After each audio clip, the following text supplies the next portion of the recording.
let's continue with the unit number 2, structure of atom. In the previous video we have discussed about the Bohr's atomic model, its achievements and its limitations. After Bohr's atomic model, a new model came into existence, that was quantum mechanical model. But there were several developments in between the two models, and first we'll discuss the developments and afterwards we'll continue with the quantum mechanical model. Now, to overcome the shortcomings or the limitations of Bohr's model, there were two important developments, and the first development was dual nature of matter. Okay, now what is there in this? Just as light has dual nature, that is, it has wave as well as particle nature, in the same way the matter also has dual nature, that is wave as well as particle. And the second development was Heisenberg's uncertainty principle. So before starting with the quantum mechanical model, first we'll discuss these two developments or discoveries in detail, and then we'll continue with the quantum mechanical model. Now first we are discussing dual nature of matter. Okay, now there was a scientist, de Broglie. He said that just as your light has particle nature as well as wave nature. Now remember, we have learned that wave nature was described by Maxwell's theory and particle nature was described by Planck's quantum theory. Okay, light has both the features, wave as well as particle. De Broglie said that matter also has both the characteristics, that is, material particles have wave nature as well as particle nature. And what is the meaning of material particles? Atoms, molecules, electrons, protons, ions, they possess the characteristics of both wave as well as particle. Okay, so this is the meaning of dual nature of matter. So what is according to de Broglie? So de Broglie said that all material particles in motion have wave nature. Okay, now we have to explain it further, that how the wave nature comes. Suppose if I am having a ball, now ball is also a material particle. Now it is a particle because it is having a mass. Okay, particle nature is fulfilled by the property of having mass. Okay, so ball I am having, and that ball is a particle because it is having a mass. But how come it is having wave like nature? So we are going to explain this de Broglie relation or de Broglie concept in detail. Now first we'll derive de Broglie relation and then we'll explain it further. According to de Broglie, now E is equal to h nu. Okay, now this relationship was given by Planck. So this is in accordance with Planck's quantum theory. Okay, this is the energy of one photon or quanta. Now E is equal to mc square. This relationship was given by Einstein. So we have two ways of calculating the energy. The one formula is E is equal to h nu, and the second formula is E is equal to m into c square, where m is the mass and c is the velocity of light. Now comparing these two equations, I will get h nu is equal to m into c square. Now what we'll do here? Now replace nu is equal to c upon lambda, because we know that velocity of light is always equal to nu into lambda. So we can replace this. So h into c upon lambda is equal to m into c square. Now this c and this c will be cancelled. So what is the formula? Lambda is equal to h upon m into c. Now this relationship is showing the dual nature. Lambda is for wave nature and m is for particle nature. Since this relation contains both the factors, wavelength as well as mass, it means this relation shows the dual nature. And since c is the velocity of light, so this relation is for light. Lambda is equal to h upon m into c. So if I am having some photon of a particular wavelength, okay, of a particular, sorry, if I am having a photon of a particular mass, I can calculate its wavelength also. And I can modify this formula for any particle, material particle, and for that the formula will be equal to lambda is equal to h upon m into v. And what is this v? Now this v is the velocity of that particle. So suppose I am having a ball of a particular mass. I can calculate the wavelength associated with that ball when the ball is in motion. And one thing you have to remember that all the material particles show wave nature only when they are in motion. So if the ball is stationary, it will show only particle nature. The ball will show wave nature only when it is in motion. Suppose I am throwing that ball, then only it will show wave nature. Otherwise, it is having particle nature. Now, de Broglie relation says that lambda is equal to h upon m into v. So, what is the significance of de Broglie relation? Yeah, now a question is in there in our mind that why the ball is having wave nature. But if suppose if I am throwing a ball, okay, and I am saying that the ball is having a wave nature, then why can't the wave nature is appearing to me? Okay, why it is not visible? The ball goes straight. It does not show wave like motion like this. Okay, so this is the question, and the answer of this question is here, that what is the significance of de Broglie relation? According to the relation, lambda is h upon mv. Okay, if velocity is constant, suppose for any particle, h is already a constant, so lambda is inversely related to mass, we can say. So if the mass is very large, lambda will be very small. Okay, now as compared to electrons, protons, that is microscopic particles, these are all microscopic particles. The mass of ball is very large, or any other particle we can take. So as compared to your microscopic particles like electrons, protons, photons, the mass of ball, paper, whatever it is very large. So corresponding wavelength will be very small. And that wavelength, since it is very small, we cannot calculate it further. So what we can conclude from this, that this relation is valid only for microscopic particles. For these microscopic particles, the mass is very, very less. So the corresponding wavelength will be very, very large. So you can calculate that wavelength. Okay, so de Broglie's relation does not have any significance in our day-to-day life. It is valid only for the small microscopic particles. Now let's discuss some numericals based on the concept of dual nature of matter. The first question is, calculate the wavelength of an electron moving with a velocity of 2.05 into 10 to the power 7 meter per second. So first of all, we'll write the formula. Lambda is equal to h upon m into v. Now h is Planck's constant and we know its value, it is 6.63 into 10 to the power minus 34 joule second. M is the mass of electron. Okay, and velocity of electron is given to us in the question, 2.05 into 10 to the power 7. So we have to calculate lambda. So substitute the values.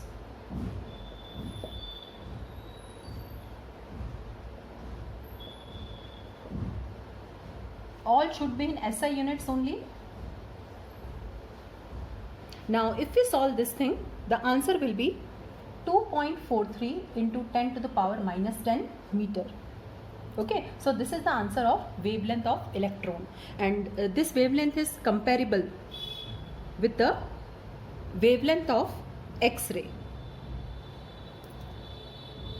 Now the second is, calculate the, what will be the wavelength of a ball of mass 0.1 kilogram moving with a velocity of 10 meter per second. So this time I have taken my macroscopic particle ball. So let's see what is its wavelength. So use the formula. Okay, this we have to calculate. What is mass? 0.1 kg. What is velocity? 10 meter per second. Substituting the values, Now Planck's constant I know, divided by 0.1 into 10. So what will be the answer? 6.63 into 10 to the power minus 34 meters. Now see this value. This value is very, very less. Okay, and in the first question we have calculated the wavelength of electron. So that was of the order of 10 to the power minus 10. Okay, as compared to that, this value is very, very less. So de Broglie's equation has significance only for microscopic particles. For macroscopic particles, bigger particles, the wavelength comes out to be very, very less. That is, we consider it as practically negligible. Now let's discuss the second development, that is Heisenberg's uncertainty principle. Okay, now we have been believing that anything can be specified to any desired degree of accuracy. But Heisenberg said that no, it's not possible. Sometimes it happens that we can calculate one thing with absolute accuracy, and if one thing is calculated with accuracy, the other thing goes wrong. So what we'll do, first we'll write the statement of this principle, discuss the statement of this principle, its mathematical relation is there that we are going to discuss, and afterwards I will explain to you what is the actual meaning and significance of this principle. So what Heisenberg said that this is the statement, it is impossible to measure simultaneously both position and momentum. Now momentum means velocity, because mass of a particle is constant, of a microscopic particle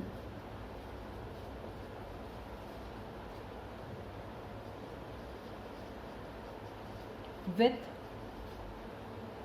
absolute accuracy.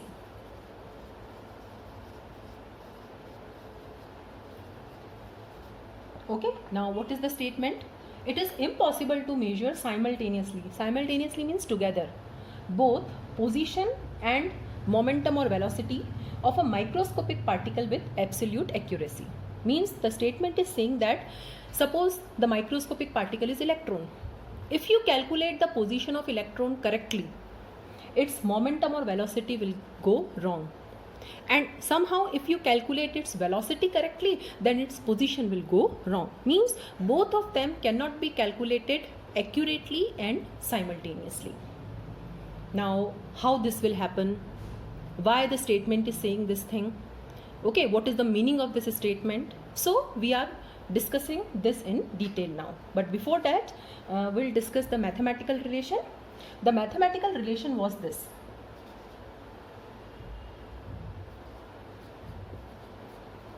Derivation is not there in our syllabus. Delta x into delta p is greater than or equal to h upon 4 pi. What is delta x? It is uncertainty in position.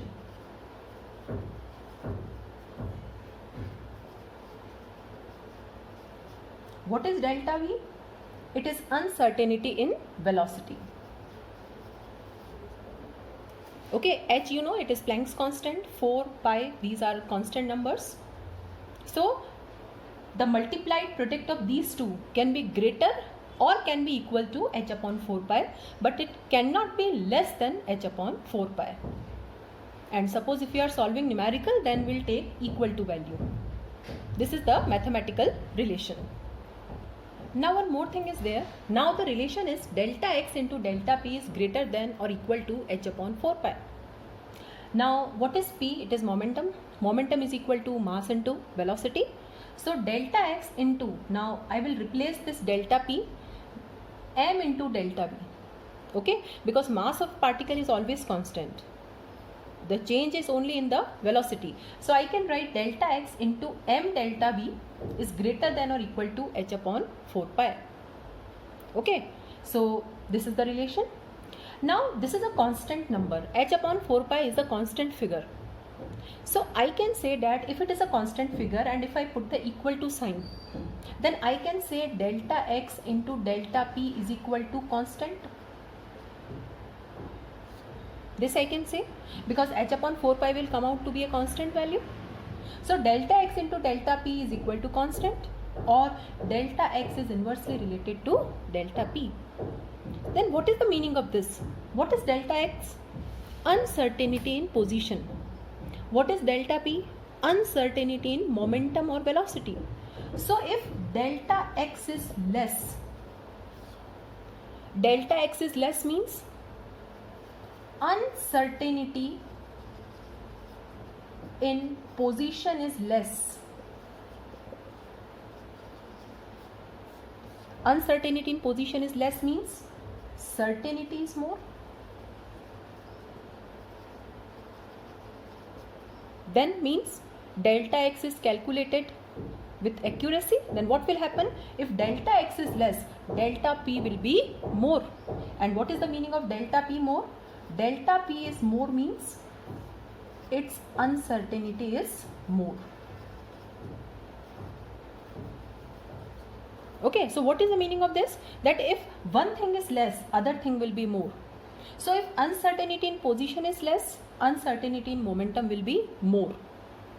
Uncertainty in position is less means it is calculated with certainty, its value is known, its value is correct, then its value will go wrong, or vice versa. So according to Heisenberg, if one thing you calculate with certainty, accuracy, then the other thing will go wrong. So this was the mathematical relation. Now again, what is the significance of this Heisenberg's uncertainty principle? So two examples I have taken here. This is macroscopic particle, okay, any particle which we see in our day-to-day life, and this is electron, that is microscopic particle. Now this is macroscopic particle, and to this particle this photon is incident. Now how we see the particle? We see the particle because as soon as we switch on the light, the photons strike the particle. So this photon is incident on this particle. Now as soon as the photon is incident on the particle, it is reflected. So this photon is now reflected back to our eyes, and here we see the particle. Okay.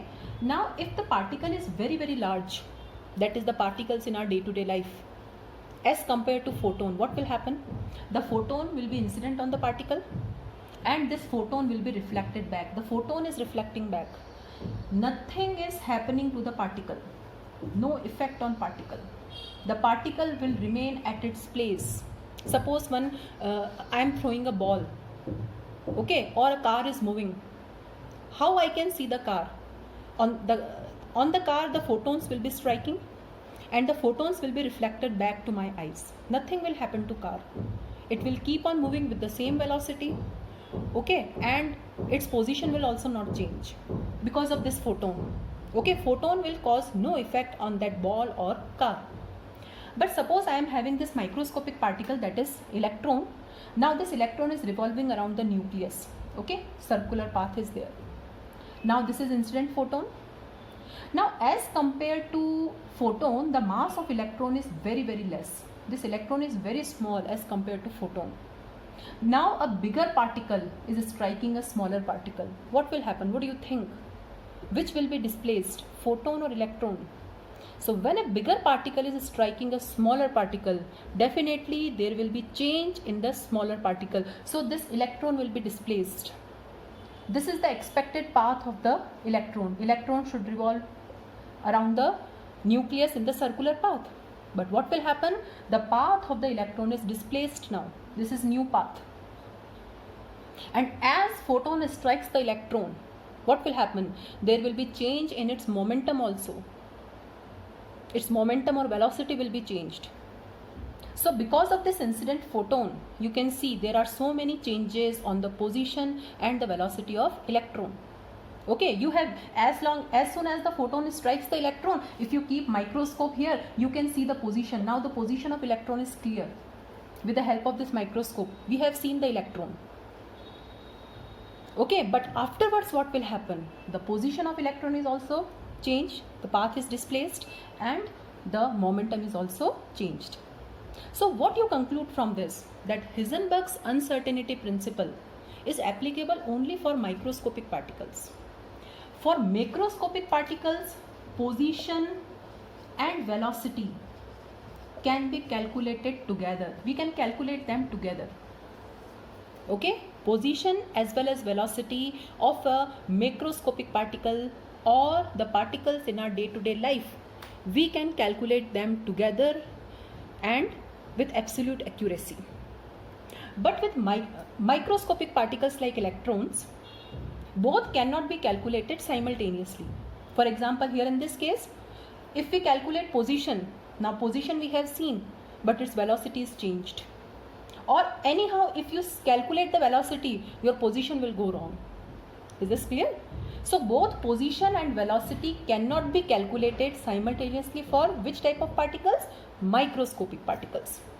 So Heisenberg's uncertainty principle is applicable only for microscopic particles. It does not have any significance in our day-to-day life. So this is the significance of your Heisenberg's uncertainty principle. So we have seen the two developments leading to the quantum mechanical model or the model next to Bohr's atomic model. The first development was dual nature of matter, that is all the particles also have wave nature. And with which particle we are dealing now? That is electron. So electron also has wave nature. And the second development was this uncertainty principle, that for smaller particles, microscopic particles like electrons, the position and the velocity cannot be calculated together. Means they are uncertain. Some uncertainty is there. It is not fixed. Okay, that electron will be present here only. Okay, as soon as you see the electron, ultimately its position will be changed after some time. So finally, what are the conclusions? First conclusion is wave nature of electron. Electron is having particle nature, that we know because it is having a mass. Wave nature of electron means, suppose if this is nucleus, the electron is revolving around the nucleus in a wave-like motion like this.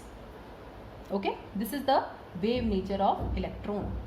Electron is not revolving in a circular path, instead it is having a wave-like nature.